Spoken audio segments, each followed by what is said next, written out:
Welcome to the Predictable Revenue Podcast, where sales leaders teach you what's working for them and how you can build it yourself.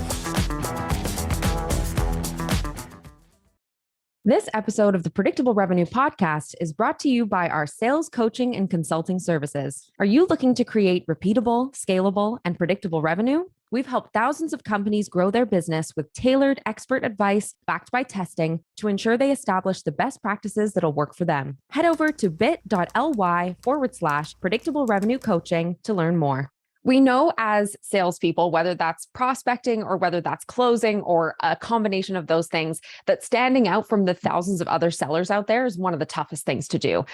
There are so many people targeting the same people that you're targeting, using the same channels, using the same tactics. And so we need to find a way to break through the noise, stand out from the crowd, use other channels, use other tactics that aren't already saturated or that aren't being used at all. So that's what we're going to talk about today. So I'm your host, Sarah Hicks, and today on the Predictable Revenue Podcast, I'm going to be chatting with an expert about how to sell using LinkedIn and video. So he's the founder and chief evangelist at The Sales Evangelist, where he evangelizes effective ways salespeople and entrepreneurs can find more qualified prospects, close more deals, and make more money. And he does that through motivating sales training, online courses, one-on-one coaching, workshops, seminars, and dynamic keynote presentations. So Donald C. Kelly, welcome to the Predictable Revenue Podcast. Woo, man. I love that intro. Thank you for having me. I'm excited to be here now. To get this. Me too. I was excited before, but that intro is like, dang, come on, bro. I'm all pumped up. Yeah. Awesome. Well, yeah, we're so excited to have you. So excited to hear some of the guidance that you have to share with us today on video and on LinkedIn. So Donald, let's start with LinkedIn. Talk me through your process there. Yeah, I'm a big fan of LinkedIn. I feel that there are so many things that people get wrong with it. I'll just start off with what's not working. And if you're doing this as a seller, it's no insult to you. Just please stop it and let's do something different. And the first thing is that most people see LinkedIn as a database where it's like they're treasure troves of spamming. Like they can just go find a bunch of prospects and then send them a message on LinkedIn. And in that message, it's to entice them to buy their product or service. It doesn't work. It hasn't worked for a long time. And people, if you did have success with it, it was meager success.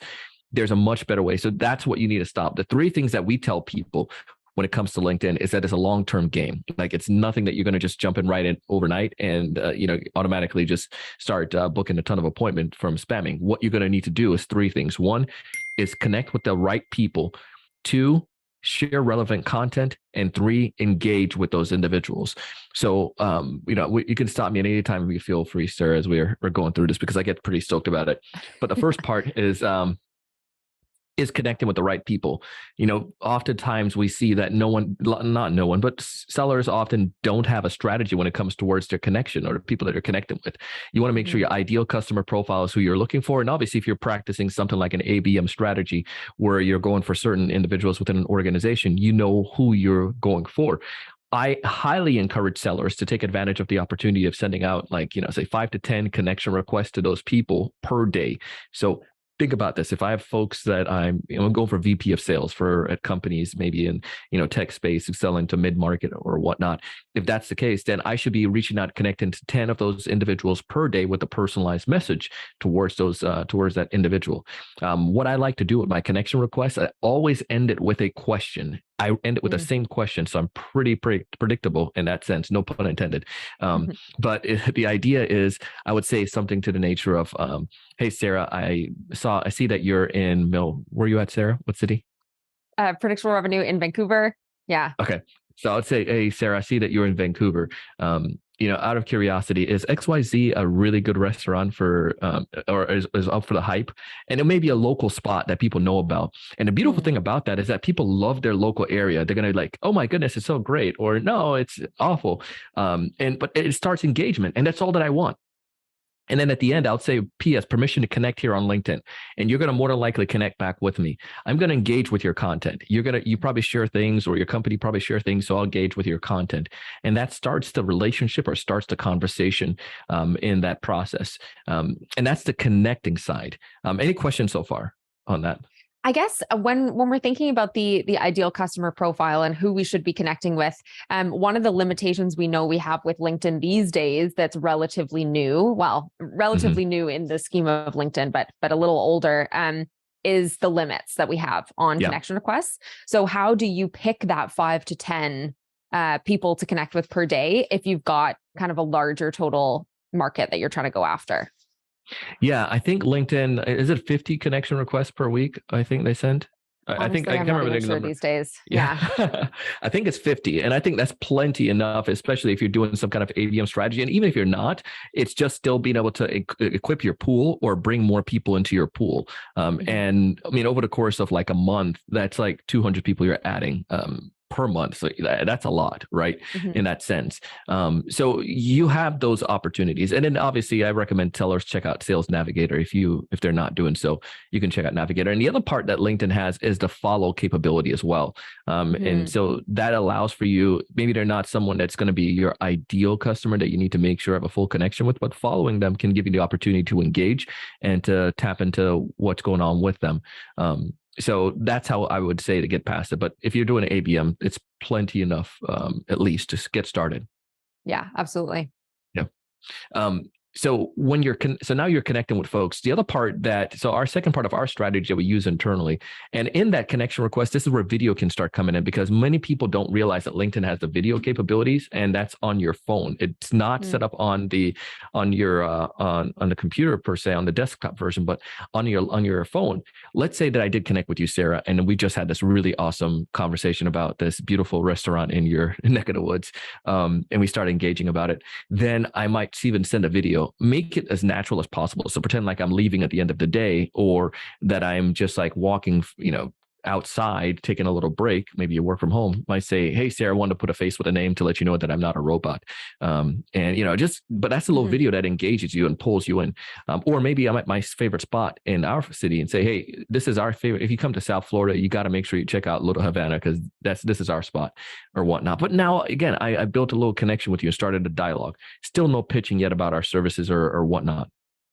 And so that's how you can bring video in. I also like to use the audio function at that point in LinkedIn as well to, so video, audio, I might send an audio message over and say, but before you send the audio, mention in the chat with that person, say something like, "Hey, Sarah, I wanted to share an idea with you," or wanted to give a proper introduction. Check out the audio below. And, maybe put the pointing finger emoji. You might listen to that. It might just be something, again, no pitching. "Hey, Sarah, it's Donald. Just want to put a face with a name. Love what you guys are doing. Thanks again for the recommendation for that awesome spot in Vancouver. If you ever come to South Florida, be sure to hit up Little Havana. That's our spot. Thanks again. Blah, blah, blah." Now, what I will do in that process as well, so that's my connection side with you, the sharing relevant content now to those ideal customers, because this is where people mess up. And this is the biggest opportunity. I mean, if you're listening and you're in the back of the room, perk up. And here's why.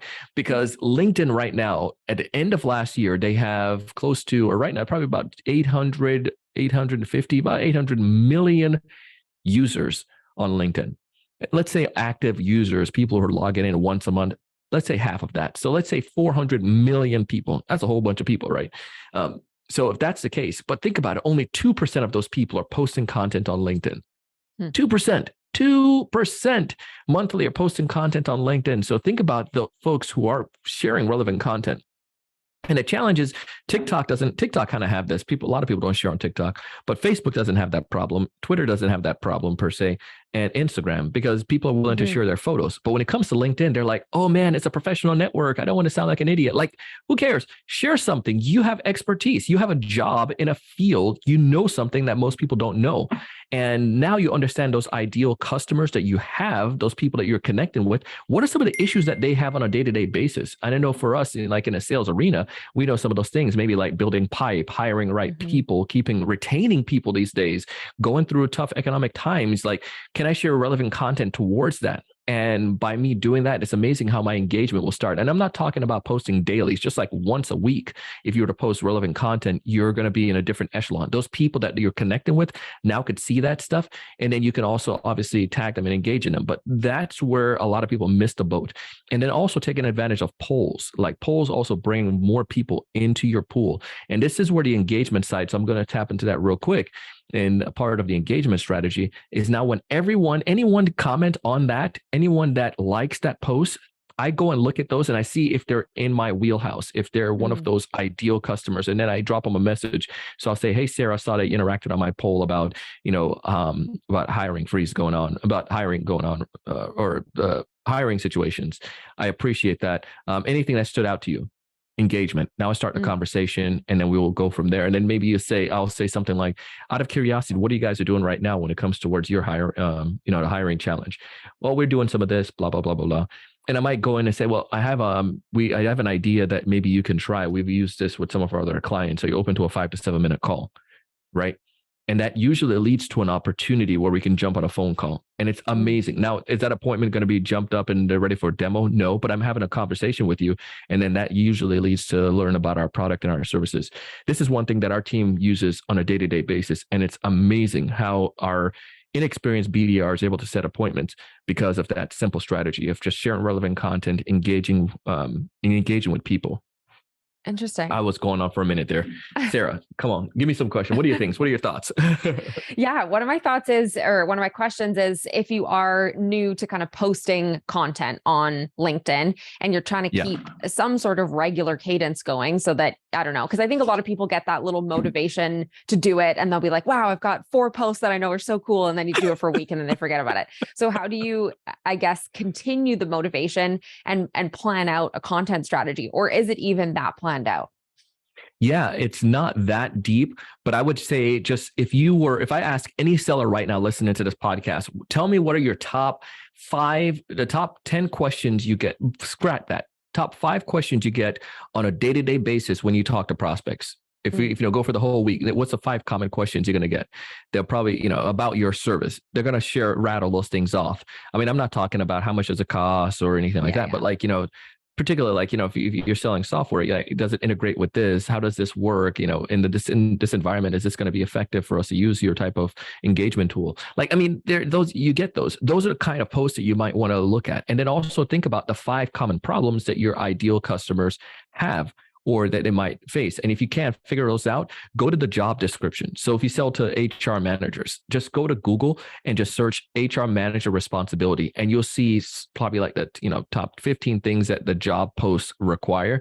That's going to be the common thing you probably see amongst most of the job posts.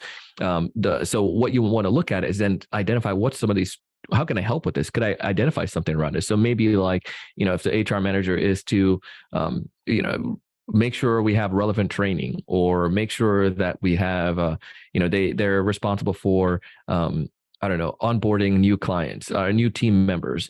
So you may be able to identify and say, well, onboarding is a beast. I know that because some of our clients mention it. Then write that down. Also look at your case studies. If you go back into your case studies on your website, or if you don't have any case studies, look at let's just focus on case studies. If you have case studies, look at a case study and see what are some of the common problems people had. And then now you can go ahead and do a post on that.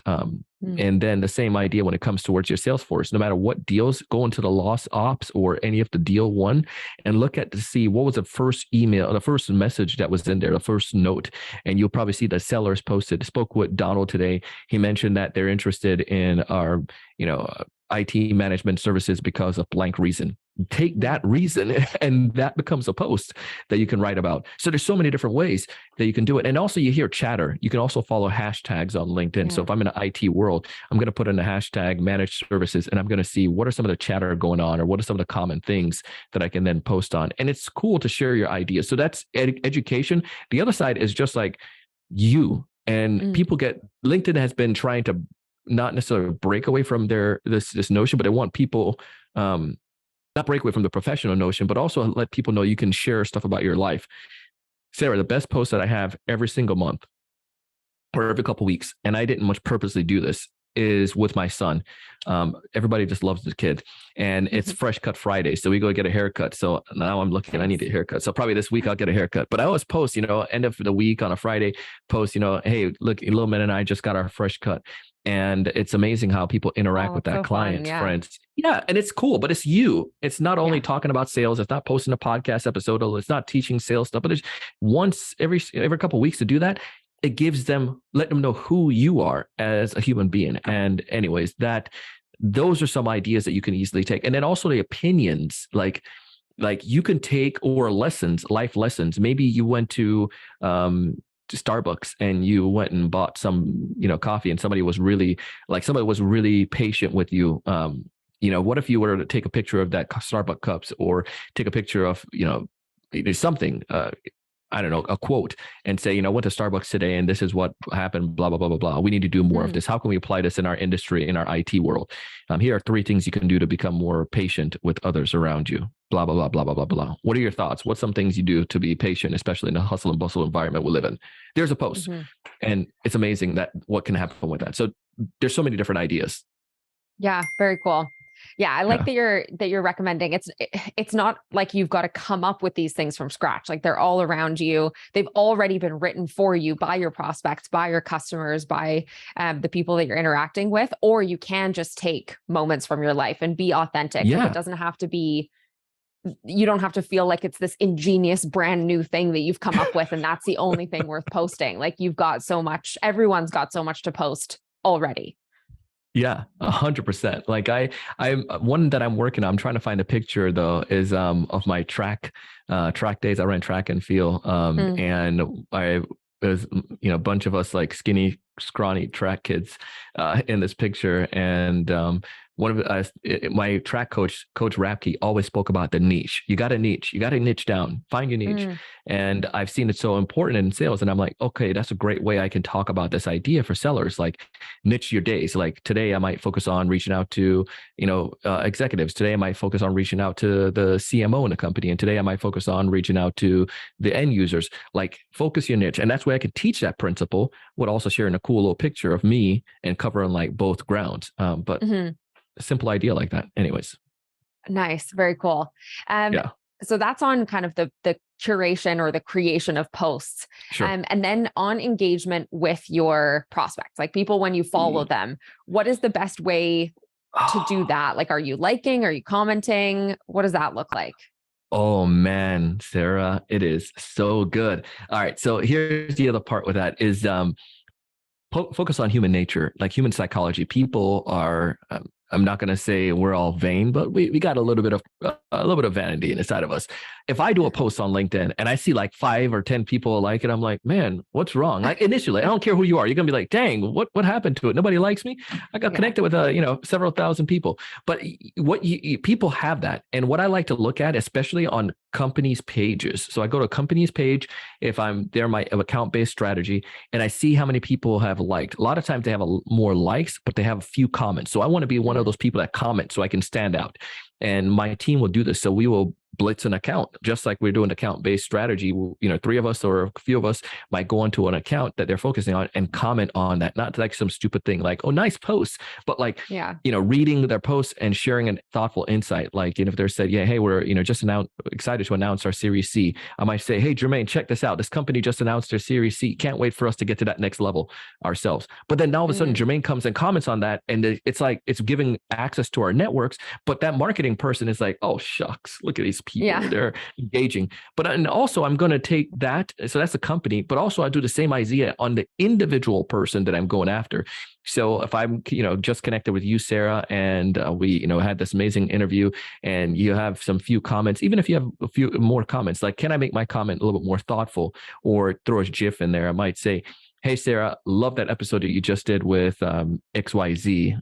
And it's particularly like the point where you guys shared blah, blah, blah, blah, blah, blah. this was straight fire, emoji of fire going off. Yeah. And then I might tag somebody on that post as well to kind of help get your little excitement going. So I have my go-to people, like, that, we, and it's not that I have like, gaming anything, but my team members or my marketing folks, or even a client, somebody I feel could relevantly benefit from it. I might tag them and say, hey, check out this episode by Sarah. You gotta love it. But now you're going to feel that love and be like, dang, Donald was spreading my word or whatnot. And that causes the engagement. And then also asking questions. This is something that people don't realize. Sometimes people don't share a lot of comment, but they might say it like, I'm speaking to David Jones, make a name up, right? And David, I just connected with him, engaged with him. And then he reshared one of his company's blog posts because he doesn't like to share content, but he's, marketing director says, share something. So David shares it. Nobody is liking it, maybe one or two people. I might come back in and I'll also comment on it. Be like, David, I love this idea. Saw you guys were hiring. Out of curiosity, what's the number one reason why somebody should work for your company? And then he'll say, oh man, let me engage with that. And I might drop him a DM. Hey, David, the reason why I asked that question, because I'm going to share this with my community of sales professionals. I want to see if what you feel is great so I can help spread the word. But now I just gave value to him. I'm engaging. Totally. Not all of them are in that same situation. But the problem though that we have is that people just do empty engagements. They do those the stupid, great job. That is awesome. Love it. Cool as post, opposed to giving a cool post, as opposed to something thoughtful. And that takes work. But that little work of, like 5 minutes or 3 minutes to read the actual post or to listen to 2 minutes of a podcast, that's going to help you stand out so much more and give you that much more ammo with that engagement. And now when I take that off LinkedIn, that's where better. And this is where we come from as well to get appointments. So if I'm, I just connected with you, I share relevant content or I engage with some of your content or whatnot, I will use that in my email. Subject line, saw you were, loved your LinkedIn post about saw your LinkedIn post on hiring. All right, cool. Hey, David, I saw that you shared your company posts on hiring, and I appreciate that. Obviously, you guys are growing pretty well. As a sales leader, what are some of the things you guys are doing when it comes towards, onboarding these new sellers or, whatnot? And I have an idea that may be able to benefit you. Share some insight, blah, blah, blah. Open to a call, and then, or open to learning more. And I'd just like them to say yes or no or whatnot and start the engagement. But if I did all that on LinkedIn, there's a high chance that will lead to the appointment off LinkedIn as well. So that's how I use that engagement strategy. And in that engagement, again, if I'm connected with those people, same idea, send a video, audio. And another little piece that I have too, Sarah, that I don't tell many people about is people collect folks on LinkedIn like it's a freaking Pokemon card. Like they're just like, again, if I go back to the same notion of me connecting 5 to 10 people per day, but imagine sellers just like saying, I just got to get to 10,000. I got to get a 5,000 follower or connection. But what do you do with those people? It's like a dog chasing a freaking car. What do you do when you catch the car? Like, you ever seen a dog catch a car? Like, what do they do? So, and I think sometimes salespeople do that. So here's what I tell people is like, look for ways that you can help those individuals in your network. For instance, I might take a few people per day and say, if they have work anniversary come up, don't send a stupid, hey, happy work anniversary. Yeah. I say something like, hey, I saw a little birdie told me that you've been working with predictable revenue for 3 years. Dang, girl, are you in line for the CEO position? Like something like that. Yeah. It's like, oh man, but it's like a personal thing. But then here's the part that I like to do as well. People that I've been connected to, I send a thing saying, so you say we're connected and you could be a prospect for me, I would send, and we haven't connected in a minute or ain't done any engagement. I might say something to the nature, Sarah, permission to ask a question. You've been seeing my posts. We've been around. We're connected. We're in the same, industry, but, could be you're going to say, sure, what's up, Donald? Then I might send over a quick video explaining, and that's going to be a pitch per se, but a light pitch. Be like, hey, Sarah, it's Donald. And the reason why I wanted to, here's my question. Obviously, I see you guys are growing. I see you guys are doing pretty well over there at ABC Widget. Out of curiosity, have you guys ever engaged with any outside training organizations to help onboard you new BDRs or, any type of, sales kickoff meetings? But now I might get a really honest answer because I've built value with you for a long time, or you're in my network and we just never done anything. Like, let's have a conversation about that. And that usually leads to an appointment as well. But there's so many things you could do with engagement. And I'm not talking spending all day on LinkedIn. Spend like 2 hours a day, an hour in the morning, hour in the afternoon, and you'll be amazed what can happen. Yeah, I think these are all such great tips. And I especially love the video and the audio piece. Like nobody's doing that. There's nobody.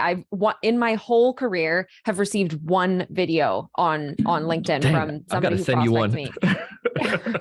I gotta say, hey, Sarah, Nobody. at least. Exactly. I'll be like, yay, finally. But it was really good. And even though I wasn't in the market, like it wasn't quite the right fit for me and my role, I Yeah, absolutely honored that with a response. And I was like, this is I really love this video. Respect the effort that you've gone through here. Here's why this yeah, is not relevant for me right now, but like keep it up.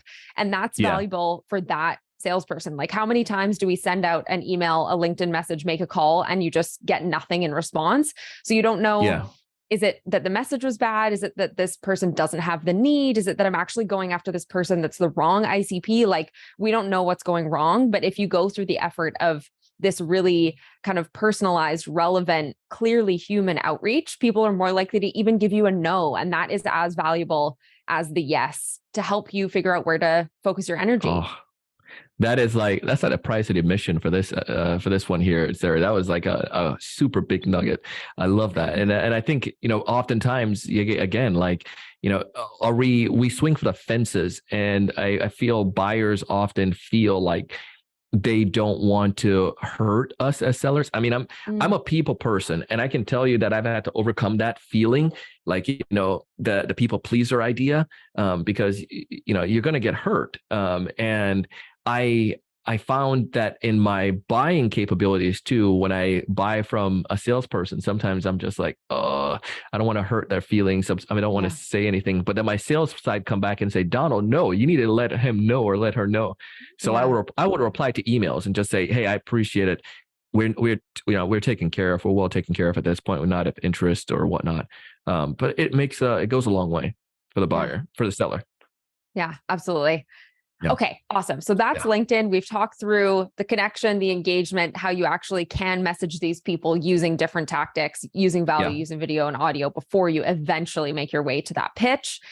Let's talk a little bit about video throughout the rest of your prospecting. So we've talked about it in the context of Ooh. LinkedIn, but tell me about other places that you use it. All right. So, where do I not use video? I'm glad, back in the days with cell phone, they charge per like minute. I'm glad my, bomb or Vidyard don't charge me per minute with those. But I use them all over. And here's one of the most people see it at the top of the funnel. And that's perfectly fine. That's great. It's very visible idea behind it. But when I send a video, I try not to send it in my very first outreach. We usually send it about 2 or 3 maybe the second or third activity in the sequence. Mm-hmm. Want to get at least like get into their inbox and kind of like get white labeled or at least to get started, right? But the way I use it is I might send a video saying something to the nature. Oh, after I did my first initial, email, we connected on LinkedIn, blah blah blah. Then I might send a second email. Hey, the bump up in your inbox email or whatever you want to call it or whatever strategy. But just that initial reminder email. But then my third email at this point, it would probably be a video where I would say something like, hey, Sarah, I wanted to put a face with a name. And I might have a screenshot of your website or your LinkedIn profile and go over the thing like, hey, Sarah, I want to put a face with a name and a voice as well. But yeah, I saw this here on LinkedIn that you guys have done blah, blah, blah, or that you're, from your recent, earnings statement that you guys are looking to expand significantly in 2023. I wanted to see how deep your bench was of your sales professional. And if you feel that they're ready to get to the next level or you want to help them to, prepare even more so. I'm making this stuff up on a fly here, but the point is that video now allows for me to go into something specifically that you have. It increases the chances of you watching it because it's your profile as the screen, the thumbnail, or it may be your website of the thumbnail. Those things kind of obviously bring the idea, express or improves engagement of them watching it in the first place, and then bringing value in that conversation or in that email in the first part. So that's where the top of the funnel idea comes in. The second thing that I like to do with it is I use my voicemail when I call someone as a commercial. And one of the most successful strategy we use is we'll send just left a voicemail email in our company. So we'll say, hey, Sarah, I just left you the subject line is just left a LV. And like, hey, Sarah, I'm the guy who just left a voicemail, wanted to put a face with a name. Here's the reason why I wanted to express, what I wanted to share. But in a voicemail, I'm not telling you all of that. I might say, hey, Sarah, I'm sorry, obviously, sure, you're out there busy making money right now. I'm going to send you a voice email. You can go ahead and reply to that. Or you can text me back at, XYZ. And then now it prompts you, because of just the human nature, the curiosity, what is it that he's going to send in this email? At least I want to see the email. So open rate increases. And then also when it sees a video of your company or your profile, again, it increases. You watch that and then at least go back to what you're saying. They're like, dang, this guy went through all this effort. He is nice. We did connect on LinkedIn. Let me at least respond to him. Hey, Donald, yeah, we're not looking to do anything right now. Let's look at Q3 for something like this, though. Awesome attempt. I love the outreach. Great. and I'll, obviously respond and get a little more detail of when, why, Q3. But again, that's huge, like you're saying, getting that response. And then the next part is the ghosting. You and I both have had appointments. People were supposed to show up and they didn't show up to that. I use that that video in that ghosting scenario, or trying to re-engage. At that point, and you can express and the beautiful thing about the video, you can see if they're open and how much they've watched, right? You can obviously track that with any emails, but it just makes you give it a little bit more deeper. And they don't feel like, sometimes words can just make it feel like, you're being blunt or just like straightforward, like, Donald, you missed our appointment. But if it's something like, hey, Donald, I know life comes up, things come up, and I'm sure you're probably out making money or putting out a fire, weren't able to make the appointment today. Let me know if which one of these times work, or are you open to meeting again? And if not, that's totally fine. I get it. It may not be the right season. If it is, let me know if which one of the times down below works best for you. And I might embed some times in that email. So I re-engage. Proposal review. When I do a proposal with someone, or a recap email, most salespeople don't do the recap email, but I'll send a little recap video. Hey, Sarah, it's great talking to you today. Here are the 3 things that we mentioned that we're going to do. I also have them written down below, and the next steps. Look forward to engaging with you and Dave and Amanda from the team next week for our appointment. Awesome. So it's that quick recap, because then now the prospect, when you go back to watch that or prep for our meeting next week, you're like, holy crap, I don't remember what you talked about, but now you can watch that 1-minute video and get everything that we, right? And then like proposals or mini demos, we like to call them. So if there's someone that, I want to see one of our services, or, I want to explain a little bit more about it. Sarah, I know you said you didn't have much time and you wanted to kind of get a quick overview. Let me show you real quick how our solution works. I can do that in a minute, So here's our program. This is our learning model. And this is what makes we feel can make our company different as it comes towards helping your brand new sellers you're trying to get ramped up to speed. And we could shave off at least a month off of their ramp time with this program. And now I gave you a quick high overview demo. And also meet the team. It's amazing what can happen when you have a couple people. So if you're reaching out and you're trying to re-engage, now my BDRs might have me come in and might say, hey, Dave, Donald here. I wanted to say hello. Aaron talked a lot about you, told me all the cool stuff you guys are doing with your company. I'm going to send a connection request when I get back to my desk, but just wanted to put a face with a name. But again, re-engage with multiple people from our team in that video. And then obviously onboard. Yeah. Congratulations. Welcome to the organization, or welcome to the company.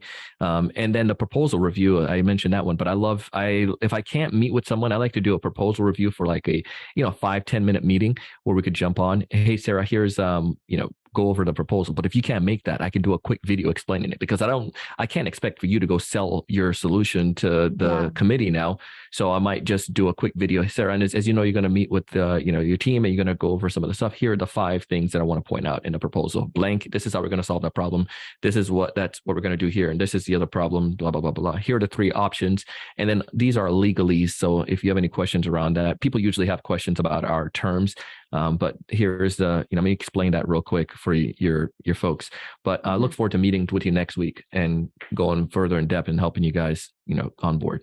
But there's so many different spots you can engage with videos in that sales process. Yeah, absolutely.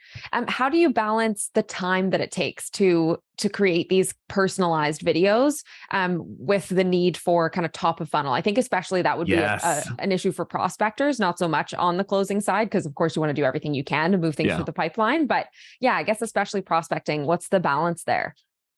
Yeah, this question comes up often, and I would say I like to use video as a reward, so to speak. So look at it. We're going to do it at a third level, right? I mean, at a third engagement. If they're engaging with our content and so forth, then I'm going to use the video at that point.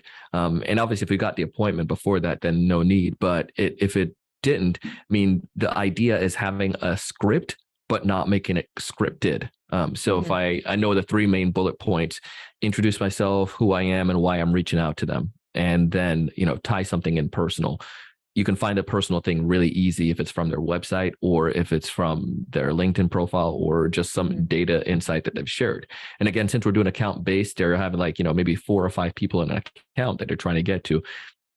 I mean, they're not going to send all of these. I mean, the content, the idea, or the problem, all 4 of those people may be facing within the organization, maybe in a different way, but I can utilize that in that conversation. So the recording of the video is not as bad. It's just that top part of trying to put the bring the insight in. And once you've done it a couple of times, it becomes super easier in that process. So I try to use it again, tries to use video later in the process, like middle, my third outreach activity.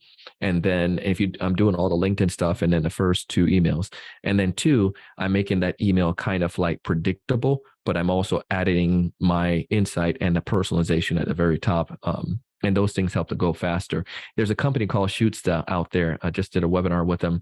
And one of the things that they do, you can have you can almost edit those videos and have one that you can utilize over and over. So let's say, for instance, if I am recording to, that same, I know that every company that I'm going after based on that ICP has that same problem with onboarding their new sellers and shaving off the training time. I could then I have that piece. And at the beginning, I can just have record a personalized piece. I don't have to record all of that again and shoot. So it would take that educational piece and put it together. So I might say the first part is just a personalized part, maybe like for 10 seconds. Hey, Sarah, I wanted to put a face with a name. I saw you're hiring here on LinkedIn. Here's the idea I wanted to tell you that I think could help your sales team. And then it cuts, and then that next piece come in. But that all your team does is just record that 10-second piece. The first little and bit. then exactly. And the call to action, everything at the end is going to be the same. So cool. Got to make sure you're wearing the same t-shirt as the day that you shoot right? the educational bit and try to mimic the tone of voice so it's smooth. Or do a screen share, you know what I mean? So it's not, if your solution is capable of doing that. Yeah. That's a good call. Yeah. That's how we do it. So that's better than having to make sure you've got the t-shirt and put it back on every time you record the first day. Dang, this shirt's getting stink. Yeah, exactly. Cool. Great. Yeah. So top of funnel, a little bit later in the sequence, not right at the first message. I think that's a great point that you mentioned, because first of all, we want to make sure that even gets through to the inbox. And we know that putting a link or video, image, whatever can sometimes get in the way of that. So definitely, putting that in a little bit later. And when you've given them a chance to read some of those emails as well, you got a little bit later in the top of funnel, and then mid funnel, like as you're working them through the pipeline, you can get really creative. And basically there's like no touch beyond the demo where you can't use video, and where it wouldn't help either streamline things, make you stand out, streamline things for you and for the prospect. Like it's quicker and easier for you to send a quick little 1-minute recap than to try to figure out how to write an email that isn't like a behemoth that no one's going to read. So yeah, it sounds great. Yeah, it is. It makes life very simple. And I think what a lot of people have the hesitation on, because when I started my podcast too, I didn't do video at first.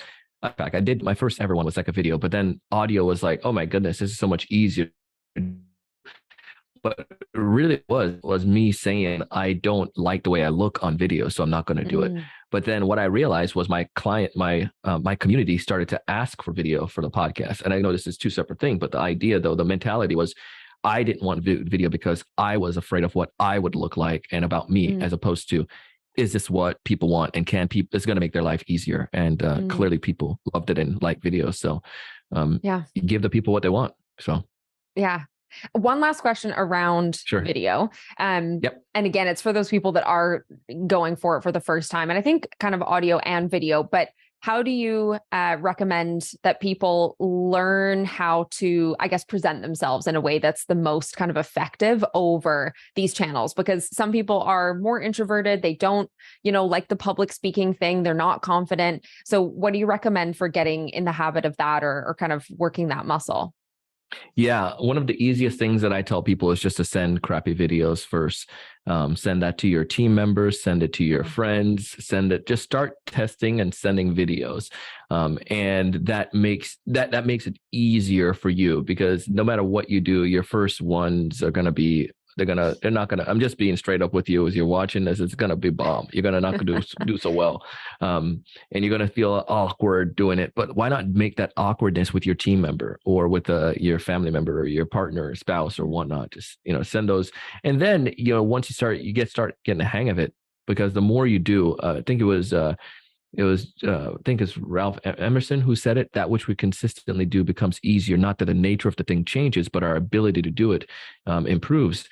And that comes over time. So, for a week, send out some crappy videos, mess up. And you'll be amazed too. People, when you send your videos to folks, it's okay to have those mess ups. Like I sent a video the other day and my kid was like, I heard him outside in the living room somewhere, and I was in the home office at the time. But you know what?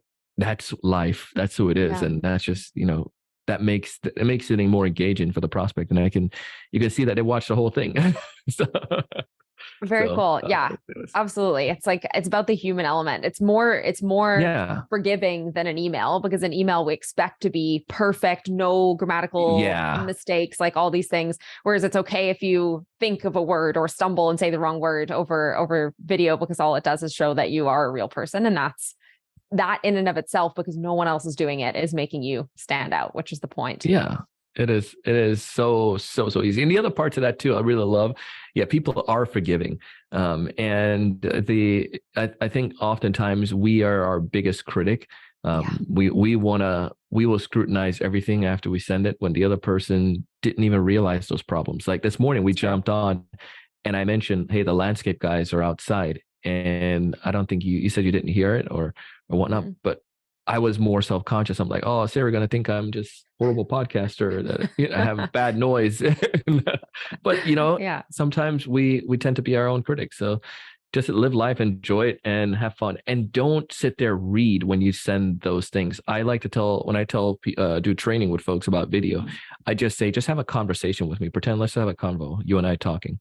And we talk and we have a convo, and it's like, all right, that's the way you want to do your video.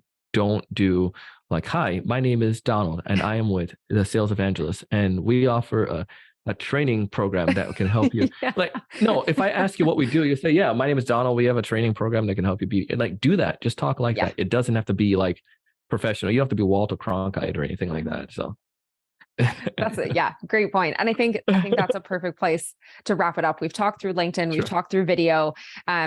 Both of those are ways that you can really stand out from what all the other hundreds of thousands of prospectors are doing these days. If people want to learn more from you, Donald, so they want to get in touch with you, how can they do that? Yeah, two things. You can go to thesalesevangelist.com, and at the bottom of the site, we have a free course, or whenever this goes out, we have free offerings that we give folks. So you can just go down and just check that out. Or you can go ahead and connect with me on LinkedIn, Donald C. Kelly, or check out the Sales Evangelist podcast, where we share relevant content as well. So got 3 avenues there. Awesome. Well, it was so wonderful having you on the podcast. It was so exciting talking through these other tactics. I think people are going to get a ton of value. Hey, I appreciate you. And I just want to give a big shout out to your audience too. If you guys haven't done so already, make sure to tell others about what Predictable Revenue is doing. You know somebody who could benefit from what you're learning today. Tell them, because Sarah and these folks over here are killing it with all this value bomb every single day. So I love it. Thanks, Sarah. Thank you so much. Thank you so much, Donald.